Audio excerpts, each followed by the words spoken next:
Assalamualaikum warahmatullahi wabarakatuh.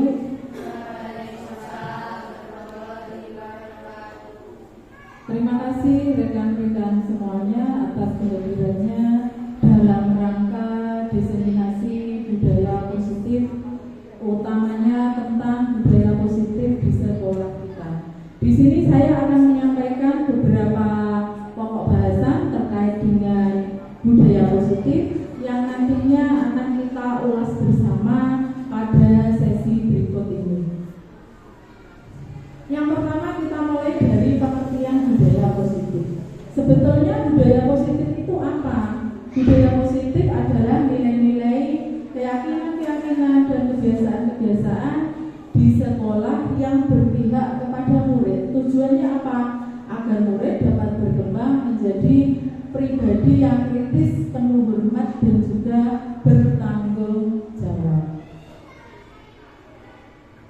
Konsep-konsep inti dari budaya positif yang ingin saya sampaikan kepada rekan-rekan guru semuanya adalah: yang pertama, kita mulai dari perubahan paradigma belajar, kemudian tentang disiplin positif, nilai-nilai kebajikan, kebutuhan dasar manusia, motivasi perilaku manusia, posisi kontrol restitusi, keyakinan kelas, dan juga tentang segitiga restitusi. Saya rasa hal ini sudah tidak asing lagi untuk teman-teman guru semua, tetapi alangkah baiknya mari kita kupas kembali konsep-konsep inti dari budaya positif tersebut.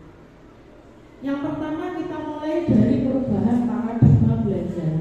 Dalam membangun budaya positif di sekolah, kita dapat menyiapkan lingkungan yang positif, aman dan nyaman agar siswa dapat berpikir, bertindak dan mencipta dengan merdeka. Karena kita menggunakan kurikulum merdeka, tujuan pembelajaran kita adalah memerdekakan anak sehingga mereka belajar menggunakan pembelajaran berdiferensiasi untuk mewujudkan profil pelajar Pancasila. Nah, di sini pembelajaran paradigma baru yang dirancang adalah pembelajaran berdiferensiasi untuk mewujudkan profil pelajar Pancasila. Ada apa saja dalam profil pelajar Pancasila? Yaitu ada beriman, bertakwa kepada Tuhan Yang Maha Esa, kemudian berkebinekaan global, bergotong royong, kreatif, mandiri, dan juga bernalar lupis. Kemudian kita ke disiplin positif. Menurut rekan-rekan, disiplin positif itu aturan atau kontrol diri. Kontrol diri. Jadi di sini disiplin itu bukan hanya sebuah aturan, tetapi kita yang memegang kontrol penuh atas diri kita, bukan orang lain. Ketika seseorang berhasil membuat kita melakukan sesuatu yang ia katakan, itu bukan karena ia berhasil mengontrol kita, dan arti kita bertindak itu bukan karena perintah orang lain, tetapi berasal dari diri kita sendiri. Kita kupas dari asal kata disiplin. Disiplin berarti belajar, yaitu mengacu pada disiplin diri yang memiliki tanggung jawab terhadap apa yang dilakukan berdasarkan nilai-nilai yang diyakini. Disiplin positif itu merupakan salah satu cara penerapan disiplin yang bertujuan untuk menumbuhkan kesadaran tanpa mengharapkan reward maupun penghargaan. Nah, ini disiplin positif di dalam budaya kita. Disiplin adalah sesuatu yang dilakukan untuk mendapatkan kepatuhan, betul atau tidak? Biasanya kita disiplin itu mengharapkan imbalan, mengharapkan penghargaan. Tetapi sebetulnya disiplin itu harus berasal dari motivasi intrinsik, yaitu motivasi yang berasal dari diri kita sendiri.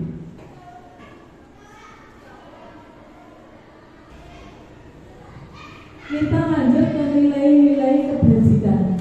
Apa tuh sebetulnya nilai kebajikan? Nilai kebajikan merupakan nilai-nilai yang disepakati bersama terlepas dari kita berasal dari suku bangsa, agama maupun latar belakang yang berbeda. Terus contoh dari kebajikan universal itu apa?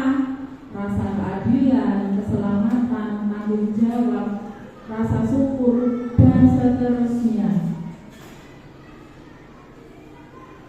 Ini adalah contoh daftar nilai-nilai kebajikan yang bisa kita terapkan dalam kehidupan kita sehari-hari. Mulai dari peduli, kemudian belas kasih, sampai dengan ketegasan dan juga pengertian. Ini semua termasuk di dalam contoh-contoh nilai-nilai kebajikan universal.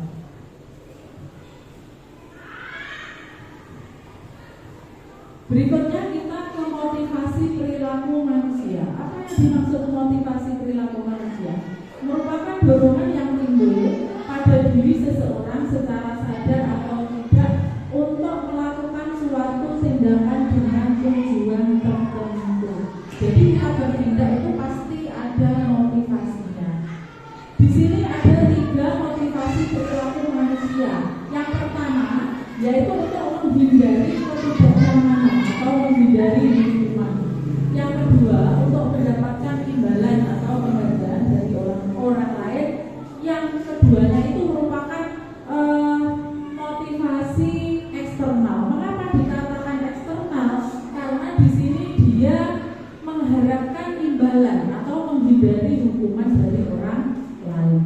Kemudian berikutnya untuk menjadi orang yang mereka inginkan dalam menghargai diri sendiri sesuai dengan nilai-nilai yang mereka yakini. Ini disebut dengan motivasi internal, yaitu berasal dari diri kita dengan kesadaran kita sendiri. Sekarang saya tanya, menurut Bapak Ibu, motivasi mana yang mendasari perilaku kebanyakan murid kita? Iya, motivasi eksternal. Karena rata-rata anak-anak itu melakukan sesuatu karena mengharapkan imbalan. Mereka mengharapkan penghargaan ataupun menghindari hukuman. Berikutnya kita ke kebutuhan dasar manusia. Sebagai manusia otomatis kita memiliki beberapa kebutuhan dasar. Kebutuhan dasar manusia merupakan sesuatu yang kita lakukan untuk mendapatkan apa yang kita inginkan.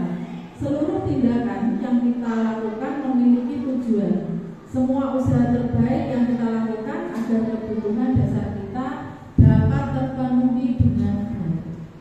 Nah, kebutuhan dasar manusia itu dibedakan menjadi 5. Yang pertama ada kebutuhan bertahan hidup, cinta dan kasih sayang, kebebasan, kesenangan dan penguasaan. Ini yang termasuk bertahan hidup. Makanan, pakaian, tempat tinggal, ini merupakan kebutuhan bertahan hidup. Kemudian cinta dan kasih sayang, yaitu rasa diterima, dipedulikan, kerjasama dan menjadi bagian kelompok. Berikutnya adalah kebebasan, yaitu kebutuhan untuk bebas, merasa memiliki pilihan, mencoba hal baru untuk mengendalikan arah dirinya. Yang keempat yaitu kebutuhan dasar kesenangan, bermain, humor, antusias, tertawa, dan seterusnya. Dan yang terakhir adalah kekuasaan yang berkait dengan harga diri dan juga keinginan untuk dianggap memimpin. Jadi beberapa hal ini merupakan rincian dari 5 kebutuhan dasar manusia. Mari sekarang kita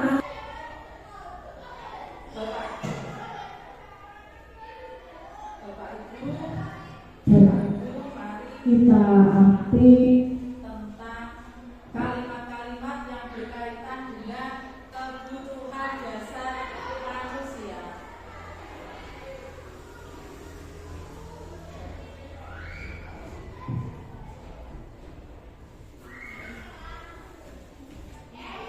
Kalimat yang pertama, aku senang main kejar-kejaran dengan bu guru. Seru. Itu kira-kira termasuk kebutuhan dasar yang mana? Bapak Ibu, mari kita amati kalimat yang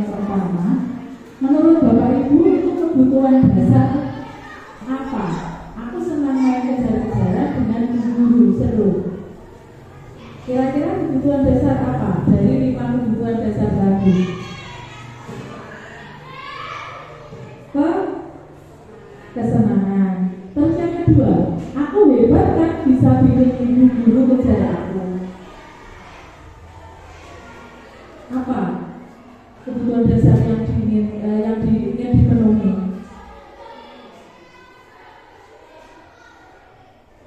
Ada cinta dan kasih sayang, bertahan hidup, penguasaan, kesenangan.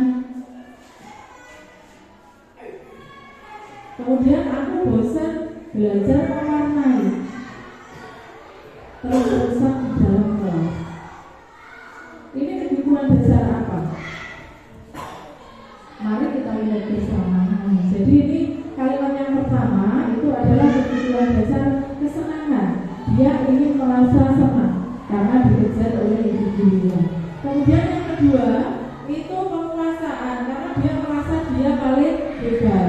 Dan juga yang terakhir kebutuhan dasar kebebasan, karena dia merasa bosan ketika terus-menerus untuk pelajaran mewarnai. Kita lanjut ke posisi kontrol guru. Di posisi kontrol manakah yang sering kita perankan selama ini? Posisi kontrol manakah yang paling cocok diterapkan dalam menciptakan budaya positif di sekolah? Mari bersama-sama kita merefleksikan diri, posisi kontrol di manakah kita sekarang ini? Ada 5 posisi kontrol guru. Yang pertama sebagai penghukum, yaitu guru menggunakan hukuman fisik maupun verbal. Orang yang menjalankan posisi penghukum senantiasa mengatakan murid sekolah memerlukan sistem atau alat yang lebih menekan murid-murid lebih dalam lagi. Mari bersama kita refleksikan posisi kontrol tersebut. Yang kedua sebagai teman. Pada posisi ini guru tidak menyakiti murid, namun akan tetap berupaya mengontrol murid melalui persuasi. Pada posisi ini biasanya akan terjalin hubungan yang baik antara guru dan murid. Yang ketiga, posisi pembuat merasa bersalah, yaitu menggunakan bahasa lembut dan memanfaatkan pembimbingan yang membuat orang lain merasa tidak nyaman, bersalah maupun rendah diri. Nanti akan ada contoh-contoh kalimat-kalimat kita itu ada di posisi kontrol yang mana. Yang keempat itu memantau, yaitu berarti mengawasi. Pada saat mengawasi kita bertanggung jawab atas perilaku orang lain yang kita awasi. Dan kemudian yang terakhir adalah posisi manajer. Posisi di mana guru berbuat sesuatu bersama murid dengan mempersilahkan murid mempertanggungjawabkan perilakunya, mendukung murid agar dapat menemukan solusi atas permasalahannya sendiri. Kira-kira dari 5 posisi kontrol tersebut, Bapak Ibu guru berada pada posisi kontrol yang mana? Apakah kita sudah ada pada posisi manajer? Ataukah kita masih pada posisi penghukum, membuat merasa bersalah, atau juga pada posisi pemantau? Nah, ini contoh kalimat-kalimat ketika kita pada posisi kontrol tersebut. Yang pertama, posisi kontrol penghukum. Kalimat yang biasa kita gunakan adalah patuhi aturan saya, awas, kamu selalu salah. Itu adalah posisi kontrol penghukum. Kemudian membuat merasa bersalah dengan bahasa yang lembut tetapi membuat anak akan merasa bersalah. Ibu sangat kecewa sekali denganmu. Gimana kalau orang tuamu tahu kamu berbuat seperti ini? Dari kalimat-kalimat ini kita bisa merefleksikan diri kita ke sisi yang mana.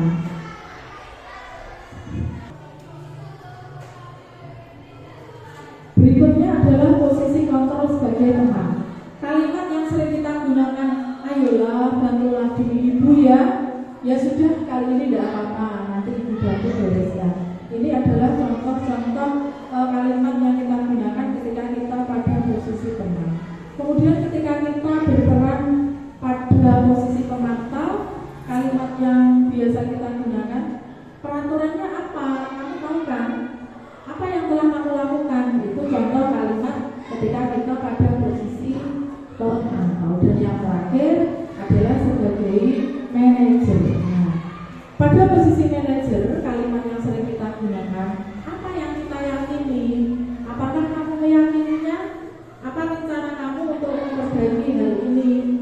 Ataupun kamu berbuat seperti itu, tentu ada alasannya. Ketika kita pada posisi manajer, di sini kita mencari solusi bersama dengan siswa, bukan kita yang menentukan. Berikutnya kita ke keyakinan kelas.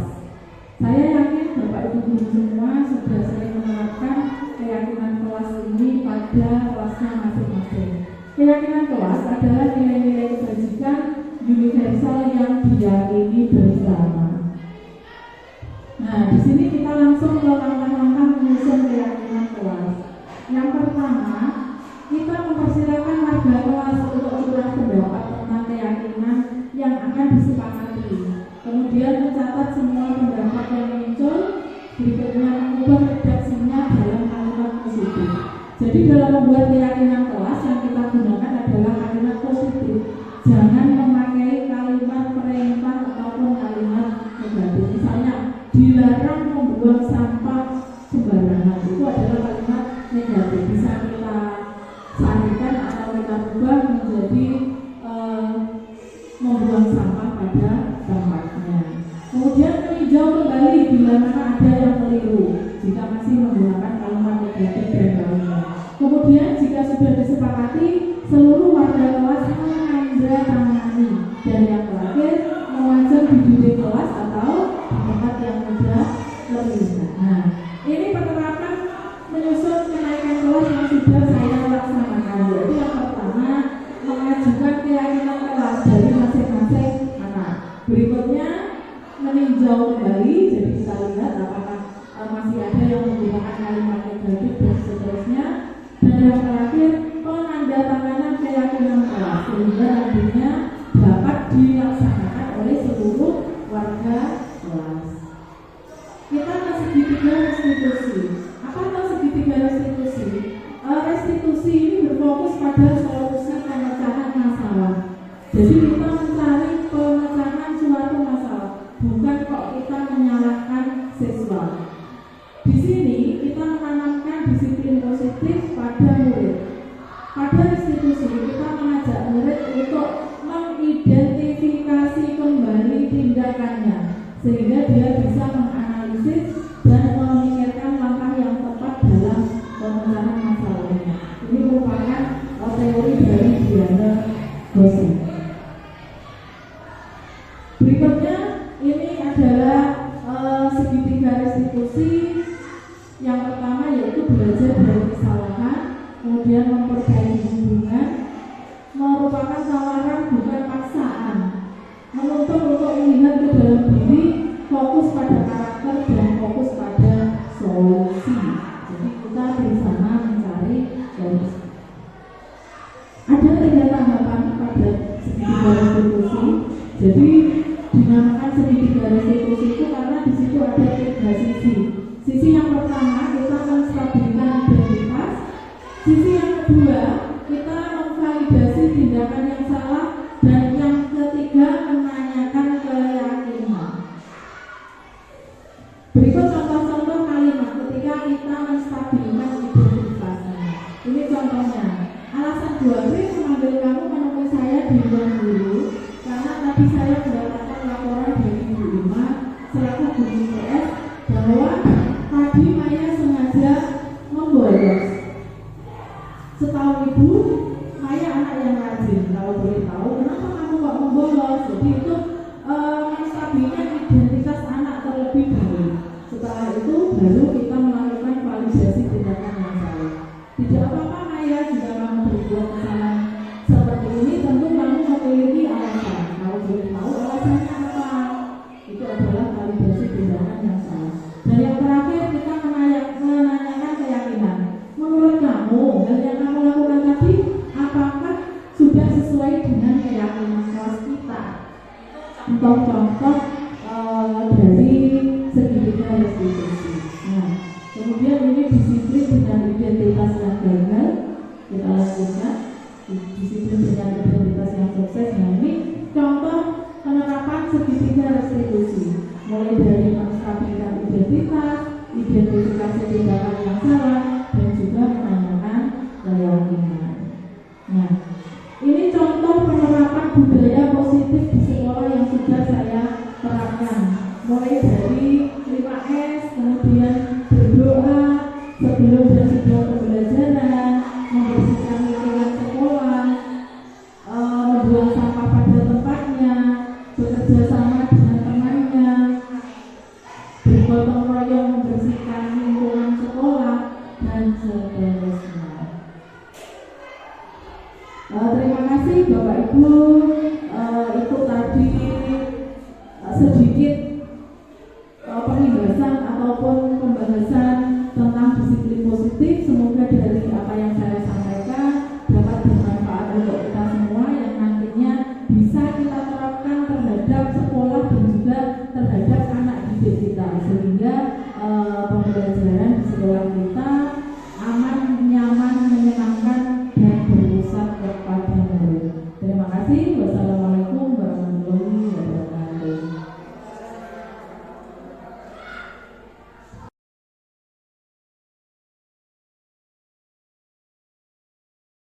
Anak-anak, sebelum pembelajaran pagi ini kita mulai, mari kita membuat kesepakatan kelas atau keyakinan kelas terlebih dahulu. Apakah kalian pernah mendengar apa itu keyakinan kelas? Jadi keyakinan kelas itu adalah nilai-nilai atau kesepakatan yang berkaitan dengan disiplin positif yang akan kita yakini sebagai sesuatu yang positif yang nantinya dapat membantu proses pembelajaran di dalam kelas kita akan berlangsung dengan nyaman dan juga dengan kondusif. Untuk membuat kesepakatan kelas, kita gunakan kalimat yang positif. Jadi jangan membuat kalimat misalnya dilarang mencontek. Nah, jadi nanti kalimat keyakinan yang kita buat bukan dilarang mencontek. Kalau dilarang mencontek itu kan kalimat negatif. Kalimat positifnya apa kira-kira? Jujur ketika melaksanakan ulangan. Contohnya seperti itu ya. Jadi nanti kalian menuliskan nilai-nilai positif yang akan kita sepakati bersama. Nanti saya akan membagikan sticky note. Kemudian nanti kita pilih, kita sepakati nilai-nilai mana yang akan kita jadikan keyakinan kelas dalam pembelajaran kita. Ada yang ditanyakan? Kalau tidak ada, kita langsung saja. Kita tulis keyakinan kelas apa yang akan kita sepakati nanti. Ini nanti silakan ditulis di sticky note yang sudah saya bagikan. Kira-kira apa nilai yang akan kalian sepakati bersama. Jangan lupa kalimat yang digunakan adalah kalimat positif. Jangan menggunakan kalimat negatif. Anak-anak, silakan kalian tempel di depan kesepakatan kelas yang sudah kalian tuliskan. Ayo, ya langsung ditempel. Ayo silakan ditempel di depan. Nah, yang lainnya yang perempuan, ayo dan semua. Ayo silakan yang lainnya nyusul. Nah, ayo dia dan teman-teman. Ayo Dita dan teman-teman. Silakan ditempel yang kertas warna pink. Silakan maju di bawah teman-teman. Ayo yang lainnya yang belum, silakan ditempelkan semua.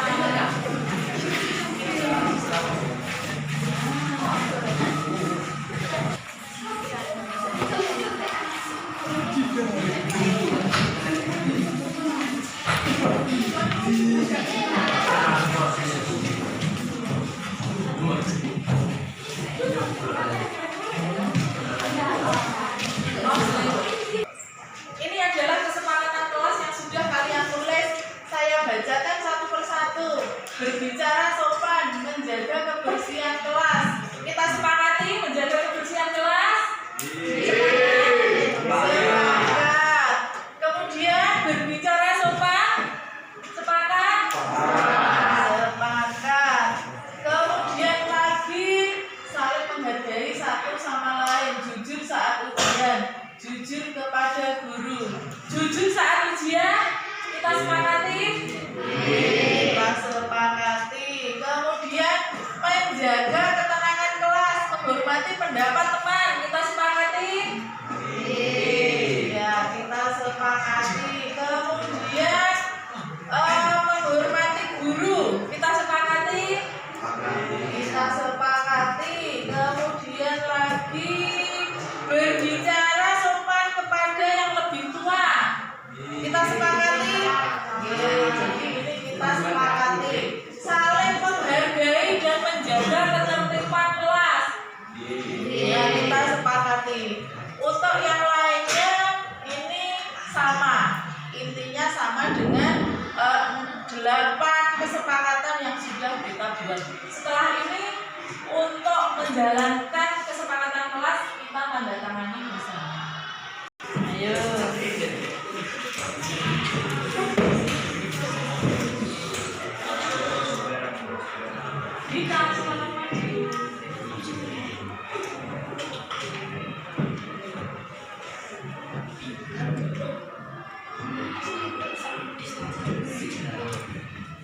Silakan duduknya ada.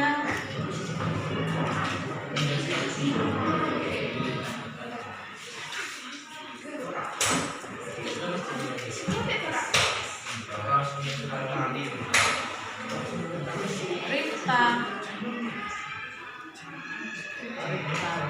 Risma. Ayo Farel.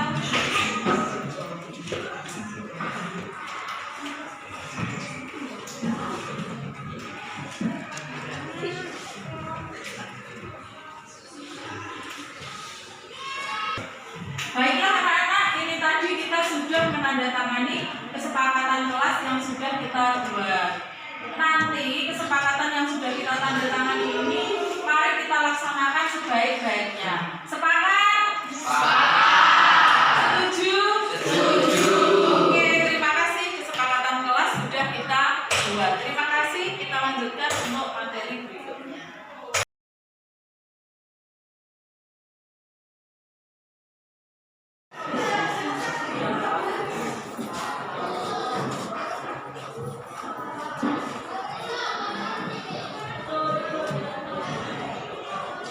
Assalamualaikum warahmatullahi wabarakatuh. Ketua kelas silahkan memimpin doa pagi ini.